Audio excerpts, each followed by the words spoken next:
ഷാദ് മരക്കാർ ഇവിടെ ഈ പറയുന്ന കേന്ദ്ര നിയമത്തിന്റെ പ്രശ്നത്തെക്കുറിച്ചോ അത് സംസ്ഥാനത്തിന് ഏത് രീതിയിൽ ഉപയോഗപ്പെടുത്താൻ കഴിയുമോ എന്ന് ഈ പറയുന്ന വയനാട്ടിലെ താങ്കളുടെ നാടായ വയനാട്ടിലെ അടക്കം ഇടുക്കിയിലടക്കം നേര്യമംഗലത്തടക്കം കക്കയത്തടക്കം ഉള്ള മനുഷ്യരോട് പോയി പറയാൻ പറ്റില്ല.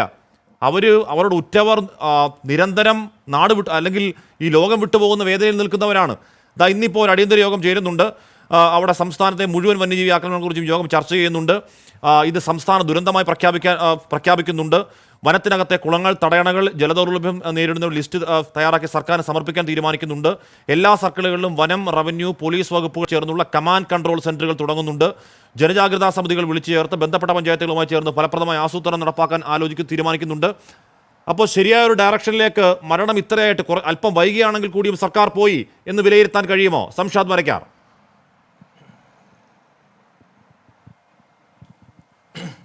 മന്ത്രിസഭാ യോഗത്തിന്റെ തീരുമാനങ്ങളാണ് ആഷ്മി പറഞ്ഞതെന്ന് മനസ്സിലായി. അതെ, ഇപ്പോഴാണ് ഒരു ദുരന്തമായൊക്കെ കേരളത്തിന്റെ മുഖ്യമന്ത്രി ശ്രീ പിണറായി വിജയനും അദ്ദേഹത്തിന്റെ മന്ത്രിമാർക്കും ഇത് മനസ്സിലായത് എന്നുള്ളതാണ്. വയനാട് ജില്ലയടക്കം ഈ 2024 8ഓളം ആളുകൾ 2024 തുടങ്ങിയിട്ട് 2 മാസം കഴിയുമ്പോഴേക്കും 8 ആളുകൾ മരണപ്പെട്ടിരിക്കുകയാണ് വന്യമൃഗ ആക്രമണത്തിൽ. സംസ്ഥാന ദുരന്തമായി വന്യജീവി ആക്രമണത്തെ അല്ല പ്രഖ്യാപിക്കേണ്ടത്. കേരളത്തിന്റെ വനം വന്യജീവി വകുപ്പ് മന്ത്രിയെ സംസ്ഥാന ദുരന്തമായി പ്രഖ്യാപിക്കാനാണ് ആദ്യം നടപടി സ്വീകരിക്കേണ്ടത്. ഇപ്പം ആഷ്മി പറഞ്ഞതുപോലെ 1972 നിയമവും കലക്ടറുടെ ഉത്തരവും ഒന്നും മലയോര മേഖലയിലെ ജനങ്ങളോട് ഇനി പറയാൻ പറ്റില്ല. ദിവസവും ആളുകൾ മരണപ്പെടുകയും ആക്രമിക്കപ്പെടുകയും ചെയ്യുന്ന ഒരു പ്രദേശത്ത് പോയി നമുക്ക് ഈ നിയമമുണ്ട്, നിയമത്തിൻ്റെ പ്രശ്നമുണ്ട് എന്ന് പറഞ്ഞു കഴിഞ്ഞാൽ നമ്മൾ എന്തു ചെയ്യും? ഒരാളും അംഗീകരിക്കാൻ പോകുന്നില്ല. പക്ഷെ ഇവിടെ സംഭവിക്കുന്ന ഒരു ഗുരുതരമായ കാര്യം പറയാം. 2 ഉദാഹരണം ഞാൻ പറയും. ഒന്ന്, പടമലയിൽ അജീഷിനെ ആന ആക്രമിച്ചു കൊല്ലുന്നത് ഏകദേശം രാവിലെ 7:30 ഒരു ഉത്തരവ്, ആ ആനയെ കൊല്ലണമെന്ന് ആരും ആവശ്യപ്പെട്ടിട്ടില്ല. ആനയെ മയക്കുവെടി വെച്ചെങ്കിലും ഒന്ന് മാറ്റാനുള്ള ഉത്തരവിന് വൈകുന്നേരം 4:30 മണി വരെ തെരുവിൽ സമരം ചെയ്യേണ്ടി വന്ന് ബോഡി എടുത്തുകൊണ്ട് റോട്ടിൽ വെച്ച് സമരം ചെയ്തിട്ടാണ് ഉത്തരവുണ്ടാക്കി തരുന്നത്. ഈ വനം വകുപ്പ് മന്ത്രി, ഈ വനം വകുപ്പിൽ ഉദ്യോഗസ്ഥർക്കും ഈ മരണം അറിയാം, അവിടുത്തെ പ്രതിസന്ധി അറിയാം. എന്തുകൊണ്ട് ഉത്തരവ് നേരത്തെ ഇറക്കിയില്ല? ഇനി പ്രജീഷിന്റെ മരണം, കടുവ ആക്രമിക്കപ്പെടുന്നത് വൈകുന്നേരം 4 മണിക്ക്, രാത്രി 8 മണിക്ക് ബോഡി കണ്ടെത്തുന്നു, നമ്മളെ ബോഡി ആശുപത്രിയിലേക്ക് മാറ്റുന്നു, രാവിലെ 10 മണിക്ക് പോസ്റ്റ്മോർട്ടം ചെയ്യുന്നു, വൈകുന്നേരം 4 മണി മുതൽ നമ്മൾ സമരത്തിലാണ്. തൊട്ടടുത്ത ദിവസം ഈ ബോഡി പോസ്റ്റ്മോർട്ടം ചെയ്ത ടേബിളിൽ വെച്ച് സമരം ഇരുന്നിട്ടാണ് ഉത്തരവ് തരുന്നത്.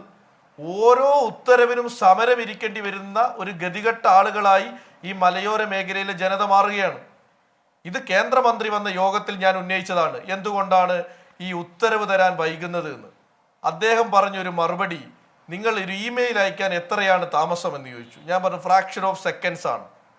അതാണ് ഒരു ഉത്തരവിന്റെ കാലതാമസം എന്നാണ് പറയുന്നത്.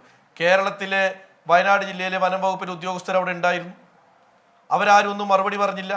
അപ്പം അദ്ദേഹം പറഞ്ഞു കലക്ടർക്ക് വെടിവെച്ച് കൊല്ലാൻ ഉത്തരവിടാം, ചീഫ് വൈൽഡ് ലൈഫ് വാർഡന് ഉത്തരവിടാന്ന് പറഞ്ഞു.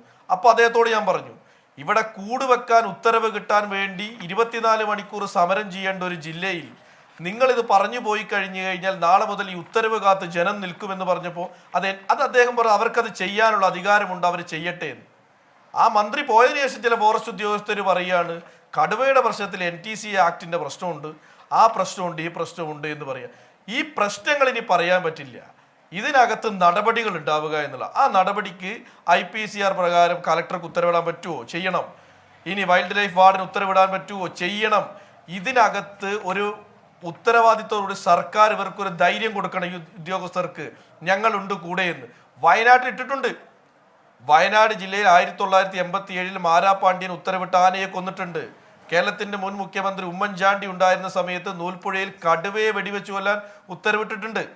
അപ്പൊ ഉത്തരവുകൾ ഇടാൻ കഴിയുന്ന ഒരു ഭരണകൂടം ഉണ്ടാവുകയും അത് നടപ്പിലാക്കാൻ കഴിയുന്ന ഉദ്യോഗസ്ഥരുണ്ടാവുക എന്നുള്ളതാണ് ഒന്ന്. ഇനി ജനത്തിനടുത്ത് നമ്മൾ നിയമവും ഈ നിയമത്തിന്റെ സാങ്കേതികത്വവും ഈ നിയമത്തിന്റെ കുരുക്കും പോയി പറഞ്ഞാൽ ഒരു ജനവും ഇത് കേൾക്കാൻ ഒരു താല്പര്യമില്ല. അവർ ഏത് രീതിയിൽ പ്രതികരിക്കുന്നു? മന്ത്രിസഭാ യോഗത്തിൽ താമരശ്ശേരി ബിഷപ്പ് എന്ന് പറയുകയാണ്, നിങ്ങൾ വനം വകുപ്പിന് ചെയ്യാൻ കഴിയുമെങ്കിൽ മാറി നിൽക്ക്. ഞങ്ങൾക്കറിയാം, ഞങ്ങൾ ഒരു ദിവസം തിരഞ്ഞെടുത്ത് ഈ പറയുന്ന റോഗായി ഇറങ്ങുന്ന അല്ലെങ്കിൽ നാട്ടിലേക്ക് ഇറങ്ങുന്ന അല്ലെങ്കിൽ മനുഷ്യജീവന് ഭീഷണിയായി നിൽക്കുന്ന കാട്ടുമൃഗങ്ങളെ കൊല്ലാൻ ഞങ്ങൾക്കറിയാം എന്ന് പറയുകയാണ്. ജനം നിയമം കയ്യിലെടുക്കുന്ന അവസ്ഥയിലെ കാര്യങ്ങൾ വരും. എന്ന് പറഞ്ഞാൽ ഒരു ഗതിയും പരഗതിയും ഇല്ലാതെ ഗതികെട്ട് ഏത് സമയം കൊല്ലപ്പെടാം എന്ന അവസ്ഥയിലാണ് അവർ ആ മേഖലയുള്ളത്.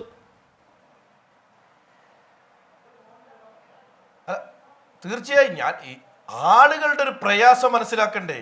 ആളുകൾക്ക് ഈ പ്രതിസന്ധി കാലത്ത് നിൽക്കുകയാണ്, ആളുകൾ അത്രയും വൈകാരികമായി നിൽക്കുകയാണ്. ഇപ്പം ഞാൻ കൽപ്പറ്റയിലാണുള്ളത്. കൽപ്പറ്റയിൽ കഴിഞ്ഞ ദിവസം 9ാം ക്ലാസ്സിലേക്ക് നടന്നു പോയ കുട്ടിയെ കാട്ടുപന്നി ആക്രമിച്ചു. ആ കുട്ടിയെ എടുത്ത് സ്വകാര്യ ആശുപത്രിയിൽ ചികിത്സിച്ചു. കുട്ടി ഇപ്പോൾ വീട്ടിലാണ്, സ്കൂളിൽ പോവാണ്. രാവിലെ സ്കൂളിൽ പോകാൻ കഴിയുന്നില്ല, പാല് കൊടുക്കാൻ പോകാൻ കഴിയുന്നില്ല, വൈകുന്നേരം വൈകി വീട്ടിലെത്തുമ്പോൾ പേടിയാണ്. ഇപ്പം കഴിഞ്ഞ ദിവസം നിങ്ങളുടെ ചാനലിലും കണ്ടു കാണും, ബത്തേരി റൂട്ടിലൂടെ പോകുമ്പം റോഡ് ക്രോസ് ചെയ്ത് കടുവ പോകുന്നു, ഫോറസ്റ്റുകാർ വരുന്നു, ടോർച്ച് അടിക്കുന്നു, പരിശോധിക്കുന്നു, പോകുന്നു. പിന്നെ മന്ത്രിസഭാതല തീരുമാനങ്ങൾ, ആശ്മീയ തീരുമാനങ്ങൾ നോക്കിക്കോളൂ. ഈ തീരുമാനങ്ങളിൽ പല ആവശ്യങ്ങളും വയനാട്ടിൽ നിന്നുള്ള ജനപ്രതികൾ കേരളത്തിൻ്റെ മുഖ്യമന്ത്രിയോട് ആവശ്യപ്പെട്ടതാണ്. ഇപ്പോൾ ഒരു ഉന്നതാധികാര സമിതി ഉണ്ടാക്കി. അതിലും ഏറ്റവും ഗതികേട് എന്ന് പറയുന്നത് എൻ്റെ ജില്ലയിലാണ്. കാരണം ഈ ജില്ലയിൽ അതിൻ്റെ ചുമതല കൊടുത്തിരിക്കുന്നത് ജില്ലയുടെ ചുമതലയുള്ള വനംവകുപ്പ് മന്ത്രി AK ശശീന്ദ്രനാണ്. ഒരു ഗുണവുമില്ല എന്ന് നാഴികയ്ക്ക് 40 വട്ടവും തെളിയിച്ച AK ശശീന്ദ്രൻ പിന്നെയും ഈ ജില്ലയുടെ ഈ സമിതിയുടെ അധ്യക്ഷനാവുകയാണ്. അതിനു വെച്ച് വേറെ ആരെങ്കിലും ഏൽപ്പിക്കുക, ഇതെന്തെങ്കിലും ചെയ്യാൻ പറ്റുന്ന ആളുകളാണെങ്കിൽ. അപ്പോൾ ഒരു കമ്മിറ്റി ഉണ്ടാക്കുക, ഇപ്പോൾ ജനജാഗ്രത കമ്മിറ്റി ഉണ്ടാക്കുക. ഇതൊന്നും ഇതിന് താൽക്കാലികമായി പ്രതിസന്ധിയില്ല. നമ്മുടെ കാടിൻ്റെ അവസ്ഥയെ തിരിച്ചു കൊണ്ടുവരണം. അതിനെന്താണ് സർക്കാരിൻ്റെ പ്ലാൻ? നമ്മൾ വനവും വന്യജീവികളും മനുഷ്യരും തമ്മിൽ വേർതിരിക്കുന്ന സംവിധാനം വേണം. അതിലെന്താണ് സർക്കാരിൻ്റെ പ്ലാൻ? അത് രണ്ടും പറയട്ടെ.